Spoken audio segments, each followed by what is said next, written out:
Bonjour à tous, alors bienvenue ici sur cette chaîne.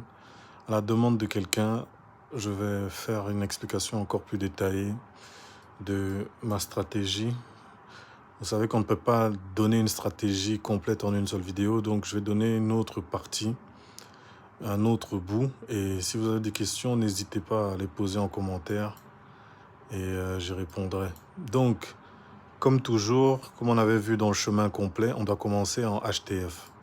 La high time frame la plus haute, c'est monthly, d'accord? Mais qu'est-ce qu'on va chercher en HTF en fait? Parce que je pense que c'était ça la question qu'on m'a posée dans un commentaire. Donc je vais d'abord y répondre. On va chercher ce qu'on appelle une jambe. Une jambe, c'est un swing comportant une FVG. Ça va? C'est ça qu'on va chercher. Une jambe, c'est un swing ayant une FVG. Ça peut être un swing high ou un swing low. Je vais mettre pause et je vais dessiner les jambes. Comme ça, ce sera plus rapide. Voilà, ceci est une jambe de prix. Alors, une jambe de prix comporte toujours un swing high ou low.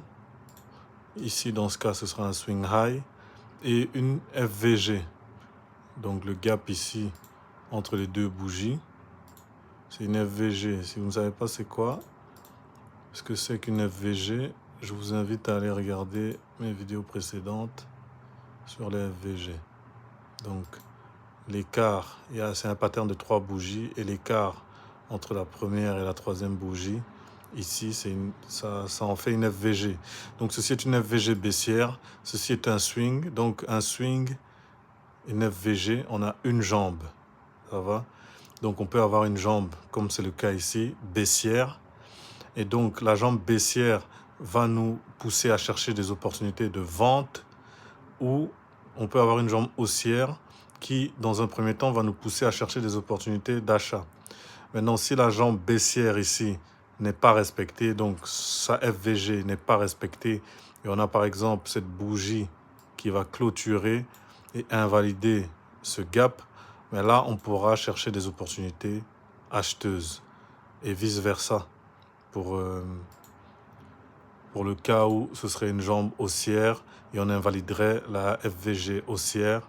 On devrait donc chercher des opportunités baissières. Donc jusqu'ici, on va dire c'est la pensée que j'ai quand j'arrive sur le marché. C'est très simple. Par exemple, comme ici, on peut le voir, on avait une FVG haussière dans une jambe haussière. Le prix a poussé à la hausse